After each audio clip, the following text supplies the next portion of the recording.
ಪಕ್ಷದ ಸಂಘಟನೆಗೆ ಕುರಿತು ಈಗಾಗಲೇ ಸಾಕಷ್ಟು ಪಕ್ಷದ ಕಚೇರಿಯಲ್ಲಿ ಸರಣಿ ಸಭೆಗಳನ್ನ ಮುಕ್ತಾಯ ಮಾಡಿದ್ದೇವೆ.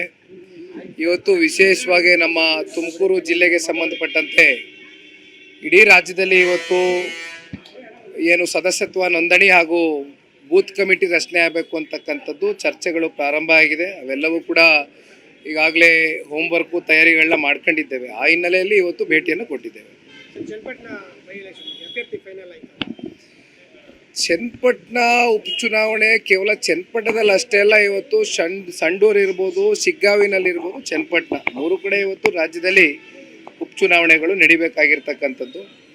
ಹಾಗಾಗಿ ಸಾಕಷ್ಟು ಈಗಾಗಲೇ ಅಭಿಪ್ರಾಯಗಳು ವ್ಯಕ್ತವಾಗ್ತಾ ಇದೆ. ಭಾರತೀಯ ಜನತಾ ಪಾರ್ಟಿಯ ರಾಜ್ಯ ನಾಯಕರು, ನಮ್ಮ ರಾಜ್ಯ ನಾಯಕರು, ಕೇಂದ್ರದ ಭಾರತೀಯ ಜನತಾ ಪಾರ್ಟಿಯ ರಾಜ್ಯ ನಾಯಕರು ಎಲ್ಲ ಕೂತ್ಕೊಂಡು ಚರ್ಚೆಯನ್ನು ಮಾಡ್ತಾ ಇದ್ದಾರೆ. ಸೂಕ್ತವಾದಂಥ ಸಂದರ್ಭದಲ್ಲಿ ತೀರ್ಮಾನ ಕೈಗೊಳ್ಳುತ್ತೇವೆ.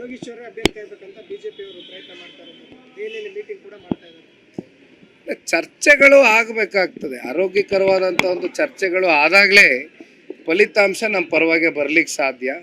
ಆದರೆ ಅಂತಿಮವಾಗಿ ಯಾವುದೇ ಅಭ್ಯರ್ಥಿ ಅಂದರೂ ಕೂಡ NDA ಅಭ್ಯರ್ಥಿ ಆಗಿರ್ತಾರೆ ಅಷ್ಟಂತ ಹೇಳಿ ನೋಡೋಣ. ಬನ್ನಿ, NDA ಅಭ್ಯರ್ಥಿ ಅನ್ನಲ್ಲ, ಇಲ್ಲಿ JDS BJP ಅನ್ನೋ ಪ್ರಶ್ನೆ ಎಲ್ಲ. ನಾವು ಒಟ್ಟಾಗಿದ್ದೇವೆ, ಒಗ್ಗಟ್ಟಾಗಿದ್ದೇವೆ. ಹಾಗಾಗಿ ಇದು NDA ಅಭ್ಯರ್ಥಿ ಆಗುತ್ತೆ ಅಂತಿಮವಾಗಿ. ಲೋಕಸಭೆ ಚುನಾವಣೆ ಬಳಿಕ ಪಕ್ಷಕ್ಕೆ ಇನ್ನಷ್ಟು ಉರುಪು ಬಂದಿರುವಂಥದ್ದು ಯಾವ ಥರ ರೂಪುರೇಷಣೆ ಮಾಡುವಂಥದ್ದು ಸಭೆಗಳು ಮಾಡ್ತೀರಾ? ರಾಜ್ಯದ ಜನತೆ, ಜನತಾದಳ ಪಕ್ಷ ಹಾಗೂ ಭಾರತೀಯ ಜನತಾ ಪಾರ್ಟಿಯ ಏನು ಇವತ್ತು ಸಮ್ಮಿಲನವನ್ನು ಒಪ್ಪಿದ್ದಾರೆ. 28 ಲೋಕಸಭಾ ಕ್ಷೇತ್ರಗಳಲ್ಲಿ ಅತಿ ಹೆಚ್ಚು ಸಂಸದರನ್ನ ಆಯ್ಕೆ ಮಾಡಿ ಶ್ರೀ ನರೇಂದ್ರ ಮೋದಿಜಿ ಅವರಿಗೆ ಒಂದು ಕೊಡುಗೆಯಾಗಿ ರಾಜ್ಯದ ಜನತೆ ಕೊಟ್ಟಿದ್ದಾರೆ. ಅದರಲ್ಲೂ ನಮ್ಮ ತುಮಕೂರು ಜಿಲ್ಲೆಯಿಂದನೂ ಇವತ್ತೇನು ಸೋಮಣ್ಣ ಅವರು ಕೂಡ ಗೆದ್ದಿದ್ದಾರೆ. ಇವತ್ತು MOS ಆಗಿ ಕೆಲಸವನ್ನು ಮಾಡ್ತಾ ಇದ್ದಾರೆ, ಅವರು ಕೂಡ ಮಂತ್ರಿಗಳಾಗಿ. ಹಾಗಾಗಿ ರಾಜ್ಯ BJP ಮತ್ತು JDSನ ಹೊಂದಾಣಿಕೆಯನ್ನು ಒಪ್ಕೊಂಡಿದ್ದಾರೆ. ಬಹುಶಃ ಮುಂಬರ್ತಕ್ಕಂಥ ಸ್ಥಳೀಯ ಚುನಾವಣೆಗಳಿರ್ಬೋದು, ಅದೇ ರೀತಿ ಮುಂಬರ್ತಕ್ಕಂಥ ವಿಧಾನಸಭಾ ಚುನಾವಣೆಯಲ್ಲಿ ನಾವೆಲ್ಲ ಒಟ್ಟಾಗಿ ಒಗ್ಗಟ್ಟಾಗಿ ಹೆಜ್ಜೆಯನ್ನು ಹಾಕ್ತೇವೆ.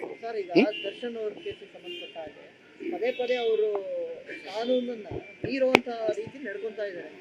ಒಬ್ಬ ಮಾದರಿಯ ವ್ಯಕ್ತಿಯಾಗಿ ರೂಪುಗೊಳ್ಳಲಿಕ್ಕೆ ಸಾಧ್ಯನೇ ಇಲ್ವಾ ದರ್ಶನ್ ಅವರು? ಯಾಕೆ ಹಿಂಗ ಆಗ್ತಿದೆ? ಇಲ್ಲಿ ಅದ್ರ ಬಗ್ಗೆ ಎಲ್ಲ ನಾನೇನು ಹೆಚ್ಚಾಗಿ ಮಹತ್ವ ಕೊಡ್ತಕ್ಕಂಥ ಅವಶ್ಯಕತೆ ಇಲ್ಲ. ಕಾನೂನಿದೆ, ನೀವು ಹೇಳ್ದಂಗೆ ಕಾನೂನಿಗಿಂತ ದೊಡ್ಡವರು ಯಾರೂ ಇಲ್ಲ. ಕಾನೂನಿಗೆ ಎಲ್ಲರೂ ಕೂಡ ತಲೆಬಾಗಬೇಕಾಗ್ತದೆ. ಹಾಗಾಗಿ ಇದಕ್ಕೆ ಹೆಚ್ಚು ಪ್ರಾಮುಖ್ಯತೆ ಕೊಡ್ತಕ್ಕಂಥದ್ದೇನಿಲ್ಲ. ಬನ್ನಿ, ಥ್ಯಾಂಕ್ ಯು. ರೈಟ್.